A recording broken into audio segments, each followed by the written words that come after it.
हर हर महादेव सभी को।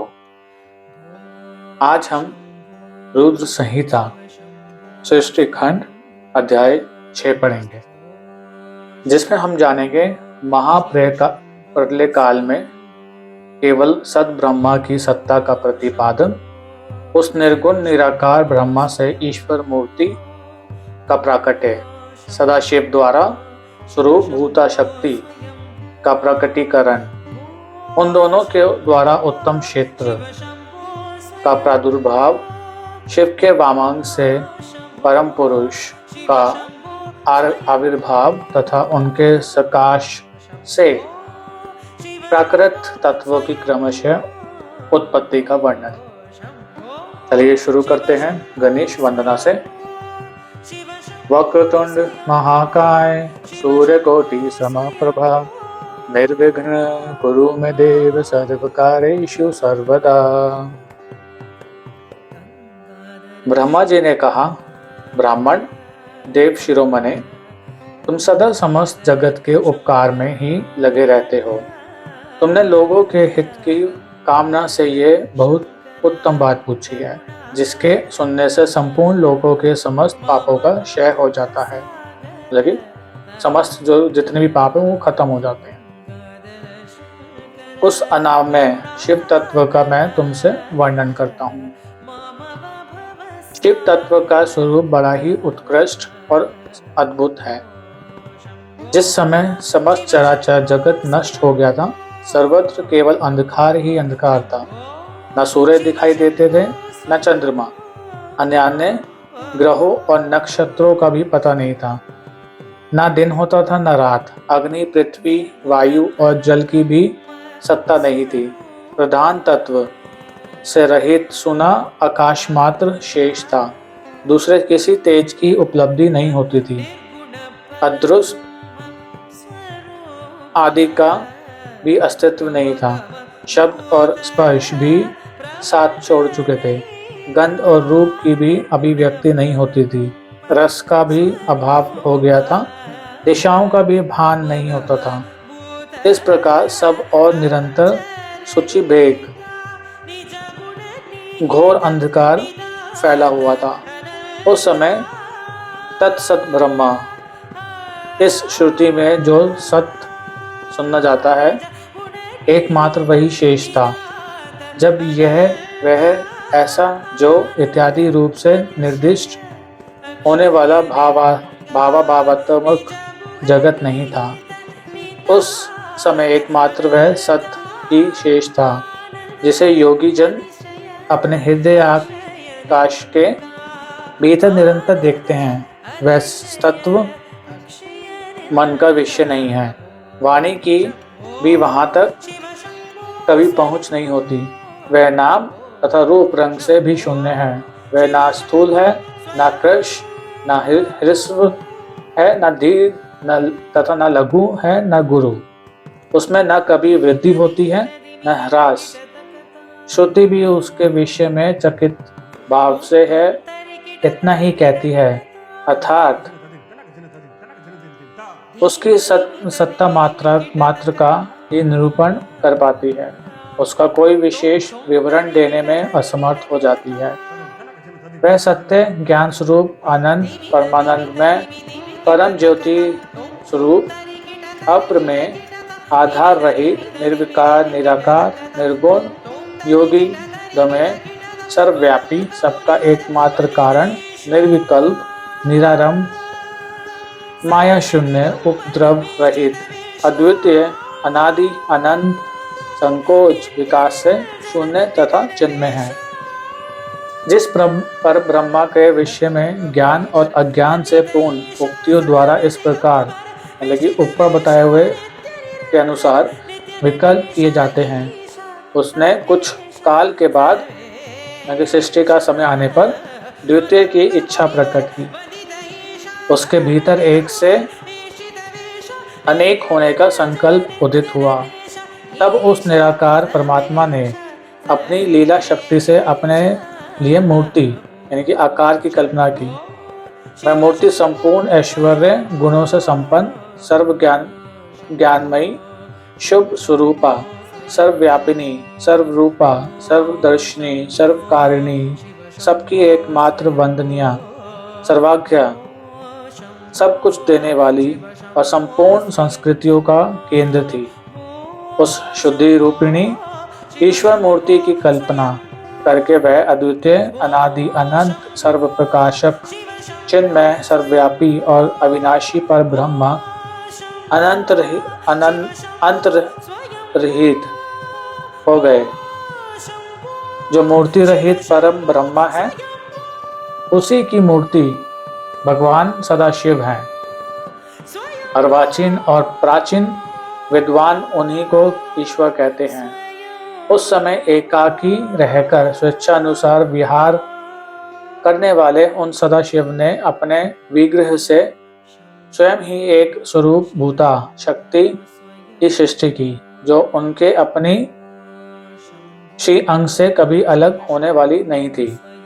उस पराशक्ति को प्रधान, प्रकृति, गुणवती, माया, बुद्धि तत्व की जननी तथा विकार रहित बताया गया है। वह शक्ति अंबिका कही गई है।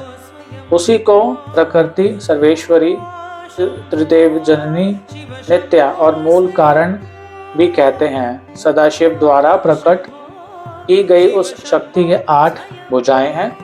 उस शुभ लक्षणा देवी के मुख की भी शोभा विचित्र है। वह अकेली ही अपने मुखमंडल में सदा एक सहस्त्र चंद्रमाओं की कांति धारण करती है। नाना प्रकार के आभूषण उसके श्री अंगों की शोभा बढ़ाते हैं। वह देवी नाना प्रकार की गतियों से संपन्न है और अनेक प्रकार के अस्त्र शस्त्र धारण करती है। उसके खुले हुए नेत्र खिले हुए कमल के समान जान पड़ते हैं। वह अचिंत्य तेज से जगमगाती है। वह सबकी योनि है और सदा उद्यमशील रहती है। एकाकिनी होने पर भी वह माया संयोग वशात अनेक हो जाती है। वह जो सदाशिव है, उन्हें परम पुरुष, ईश्वर, शिव, शंभु और महेश्वर कहते हैं। वे अपने मस्तक पर आकाश गंगा को धारण करते हैं। उनके भाल देश में चंद्रमा शोभा पाते हैं। उनके 5 मुख हैं और प्रत्येक मुख में 3-3 नेत्र हैं। उनका चित्त सदा प्रसन्न रहता है। वह 10 भुजाओं से युक्त और त्रिशूलधारी हैं। उनके श्री अंगों की प्रभा कर्पूर के समान श्वेत गौर है। वे अपने सारे अंगों में भस्म रमाए रहते हैं। उन काल रूपी ब्रह्मा ने एक ही समय शक्ति के नाथ शिवलोक नामक क्षेत्र का निर्माण किया था। उस उत्तम क्षेत्र को ही काशी कहते हैं। वह परम निर्वाण या मोक्ष का स्थान है, जो सबके ऊपर विराजमान है। वह प्रियतम रूप, शक्ति और शिव, जो परमानंद स्वरूप हैं, उस मनोरम क्षेत्र में नित्य निवास करते हैं। काशीपुरी परमानंद रूपिणी है। मुने शिव और शिवा ने प्रलय काल में भी कभी उस क्षेत्र को अपने सानिध्य से मुक्त नहीं किया। इसलिए विद्वान पुरुष उसे अविमुक्त क्षेत्र के नाम से भी जानते हैं। वह क्षेत्र आनंद का हेतु है। इसलिए पिनाकधारी शिव ने पहले उसका नाम आनंद वन रखा था। उसके बाद वह अविमुक्ति के नाम से प्रसिद्ध हुआ। देवर्षि एक समय उस आनंद वन में रमण करते हुए शिवा और शिव के मन में यह इच्छा हुई कि किसी दूसरे पुरुष की भी सृष्टि करनी चाहिए, जिस पर यह सृष्टि संचालन का महान भार रखकर हम दोनों केवल काशी में रहकर इच्छा अनुसार विचरें और निर्वाण धारण करें। वही पुरुष हमारे अनुग्रह से सदा सबकी सृष्टि करे, पालन करे और वही अंत में सबका संहार भी करे। यह चित्त एक समुद्र के समान है। इसमें चिंता की उताल तरंगे उठ उठकर इसे चंचल बनाए रहती है। इसमें सत्वगुणी रूपी रतन, तमो गुण रूपी ग्रह और रजोगुण रूपी मूंगे भरे हुए हैं। इस विशाल चित्त समुद्र को संकुचित करके हम दोनों उस पुरुष के प्रसाद से आनंद कानन में सुखपूर्वक निवास करें। ये आनंद वन है, वह स्थान है जहाँ हमारी मनोवृत्ति सब ओर से सिमट कर इसी में लगी हुई है तथा जिसके बाहर का जगत चिंता से आतुर प्रतीत होता है। ऐसा निश्चय करके शक्ति सहित सर्वव्यापी परमेश्वर से शिव ने अपने वाम भाग के 10वें अंग पर अमृत मल दिया। फिर तो वहां से एक पुरुष प्रकट हुआ जो तीनों लोकों में सबसे अधिक सुंदर था। वह शांत था, उसमें सत्व गुण की अधिकता थी तथा वह गंभीरता का अथाह सागर था। मुने क्षमा नामक गुण से युक्त उस पुरुष के लिए ढूंढने पर भी कहीं कोई उपमा नहीं मिलती थी। उसकी कांति इंद्रनील मणि के समान श्याम थी। उसके अंग अंग से दिव्य शोभा छिटक रही थी और नेत्र प्रफुल्ल कमल के समान शोभा पा रहे थे। श्री अंगों पर स्वर्ण की सी कांति वाले 2 सुंदर रेशमी पीतांबर शोभा दे रहे थे। किसी से भी पराजित न होने वाला वह वीर पुरुष अपने प्रचंड भुज दंडों से सुशोभित हो रहा था। तदंतर उस पुरुष ने परमेश्वर शिव को प्रणाम करके कहा, स्वामी मेरा नाम निश्चित कीजिए और काम बताइए। उस पुरुष की यह बात सुनकर महेश्वर भगवान शंकर हंसते हुए मेघ के समान गंभीर वाणी में उससे बोले। शिव ने कहा, वत्स व्यापक होने के कारण तुम्हारा विष्णु नाम विख्यात होगा। इसके सिवा और भी बहुत से नाम होंगे जो भक्तों को सुख देने वाले होंगे। तुम सुस्थिर उत्तम तप करो क्योंकि वही समस्त कार्यों का साधन है।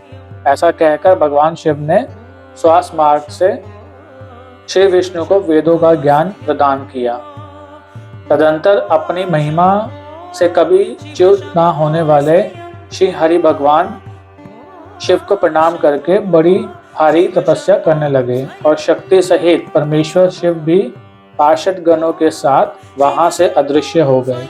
भगवान विष्णु ने सुदीर्घ काल तक बड़ी कठोर तपस्या की। तपस्या के परिश्रम से युक्त भगवान विष्णु के अंगों से नाना प्रकार की जलधाराएं निकलने लगी। यह सब भगवान शिव की माया से ही संभव हुआ।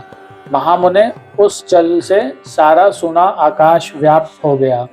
वह ब्रह्म रूप जल अपने स्पर्श मात्र से सब पापों का नाश करने वाला सिद्ध हुआ। उस समय थके हुए परम पुरुष विष्णु ने स्वयं उस जल में शयन किया। वह दीर्घ काल तक बड़ी प्रसन्नता के साथ उसमें रहे। नार अर्थात जल में शयन करने के कारण ही उनका नारायण यह शुद्धि सम्मत नाम प्रसिद्ध हुआ। उस समय उन परम पुरुष नारायण के सिवा दूसरी कोई प्रकृत वस्तु नहीं थी। उसके बाद ही उन महात्मा नारायण देव से यथा समय सभी तत्व प्रकट हुए। महामते विद्वन, मैं उन तत्वों की उत्पत्ति का प्रकार बता रहा हूँ, सुनो। प्रकृति से महत्त्व प्रकट हुआ और महत्व से तीनों गुण। इन गुणों के भेद से ये त्रिविध अहंकार की उत्पत्ति हुई। अहंकार से 5 तन मात्राएं हुई और उन तन मात्राओं से 5 भूत प्रकट हुए। उसी समय ज्ञानेंद्रियों और कर्मेंद्रियों का भी प्रादुर्भाव हुआ। मुनिश्रेष्ठ, इस प्रकार मैंने तुम्हें तत्वों की संख्या बताई है। इनमें से पुरुष को छोड़कर शेष सारे तत्व प्रकृति से प्रकट हुए हैं, इसलिए सब के सब जड़ हैं। तत्वों की संख्या 24 है। उस समय एकाकार हुए 24 तत्वों को ग्रहण करके वह परम पुरुष नारायण भगवान शिव की इच्छा से ब्रह्म रूप जल में सो गए। अध्याय 6 समाप्त। नमः पार्वती पते, हर हर महादेव। सभी को हर हर महादेव। जय शिव शंकर।